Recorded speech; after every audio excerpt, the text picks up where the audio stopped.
Yo, what's going on, Steeler Nation? It's your boy, Primetime Steeler 21, and we're back with another video. Thank you guys for all the love and support you give me on the first video, but let's hop right into it. Today was the first day of minicamp for the Pittsburgh Steelers.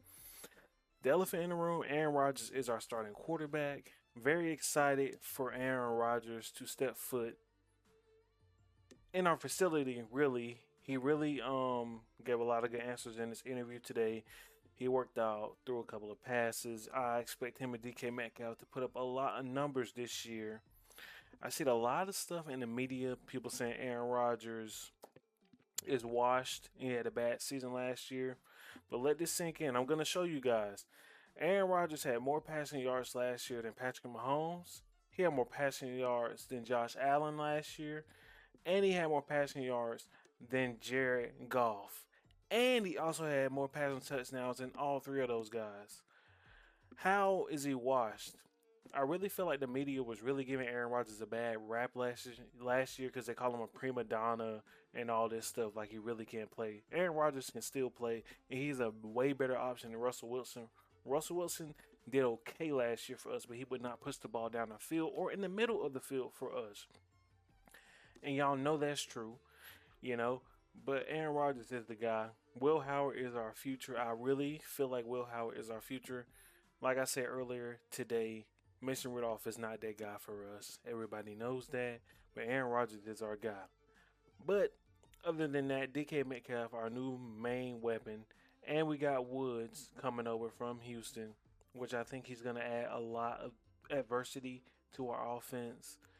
Warren, I think Warren's gonna be Warren. He did great last year. Honestly, in my opinion, he played better than Najee Harris last year. And we drafted running back, from Iowa. He's gonna do great. I think he's gonna fit good in the offense. And then we got the drama. Y'all know, we've been through this before. TJ Watt has not signed a contract extension with us. We're restructuring his contract. Okay, it's pros and cons to that situation. I love TJ Watt. TJ Watt is an animal. He is a beast. But one thing for TJ Watt, he can't stay healthy. He gets injured a lot. Yes, he's getting older. And as a Steelers fan, we know we don't like to pay people. We didn't pay Le'Veon. We should have paid Le'Veon Bell. Didn't pay AB. So, I mean, the Steelers, we don't give big money contracts like that to anybody, really. I mean, DK got paid. And honestly, I feel like TJ deserves to get paid. But here is another thing, TJ. In the playoffs, TJ Watt, he goes missing. I don't know if they just double team him the whole time, but really, the whole time TJ Watt, like the 4 playoff games we've been in, TJ Watt only has, I think, 6 tackles and 1 sack. I mean, they're going to look at that when they try to negotiate a contract. I would if I was the manager or owner. Mike Tomlin, I'm pretty sure he's going to bring that up to production in the playoffs. But regular season TJ Watt, is an animal. He was ranked the 8th best player in the league last year in NFL Top 100. Like I said, I love TJ Watt. I got the shirt on right now. TJ Watt is my guy. But I can understand why they won't offer him a good money contract, and I understand why he's sitting out. But I'm not too worried. We all know TJ Watt did this in 2021. He didn't sign until September of week 1 in 2021 with a new contract. So I'm not really worried about TJ when it comes to that. But let's get back to the offensive side of the ball. DK Metcalf, I think he's about to really turn it up. He's 6'4". I feel like he should be putting up better numbers. He's had Russell Wilson as his quarterback, Geno Smith as his quarterback, and he hasn't really put up big numbers like as we feel like he's supposed to. Okay? I really have faith in him. And with Robert Woods on the other side, Pat Freiermuth, I really think this about to be like he about to have a good season. I think him and Aaron Rodgers are really going to set it off this season. But back to TJ Watt, and on the defensive side of the ball, TJ Watt, he shines because we got Highsmith on the other side. Cameron Hayward, he's getting older. But, with Highsmith on the other side, TJ Watt gets to play one-on-one a lot more. And that's the reason why he really wreaks havoc on that side. We got Joey Porter back there. Minka Fitzpatrick, All we know, Minka Fitzpatrick did not play great last season. He missed. I watched so many games last season. Minka missed a lot of tackles. Did he even he had one interception last year? He didn't play the way we're used to seeing him play. He just had an off year. That happens to everybody.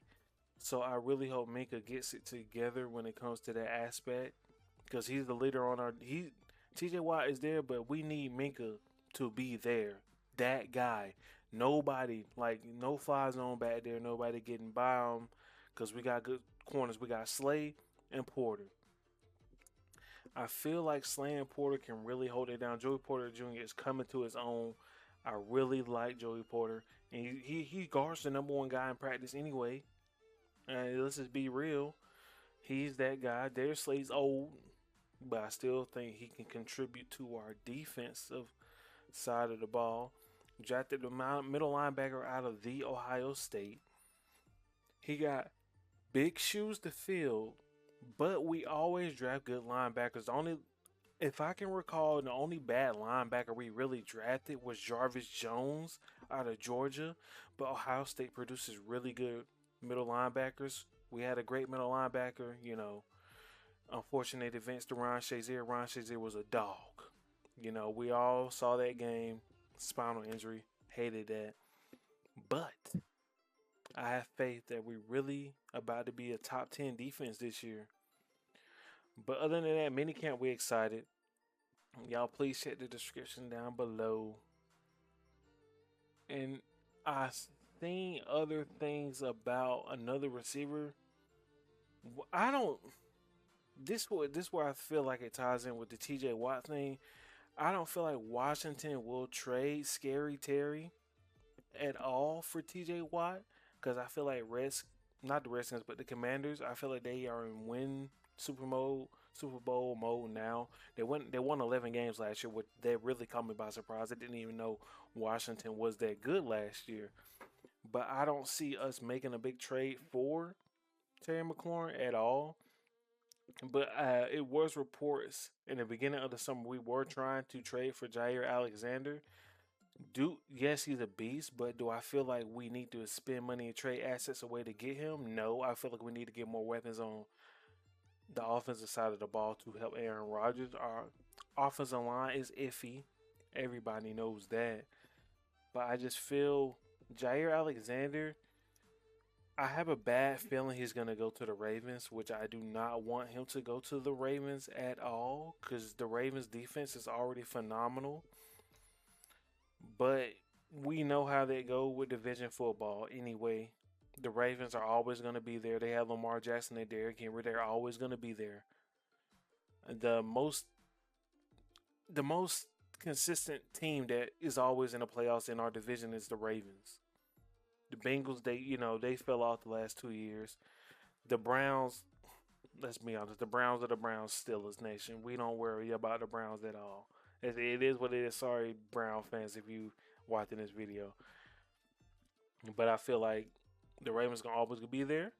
And I don't feel like they need another top-tier cornerback. But Jair Alexander and Lamar Jackson were college teammates. I can see that happening. I don't want it to happen, but I can see it happening. But thank you guys for tuning into this video. Thank you guys so much for all the love and support. Don't forget to look in the description. Follow me on social so y'all can stay connected. It's your boy Prime Time. And I'm out of here. Peace.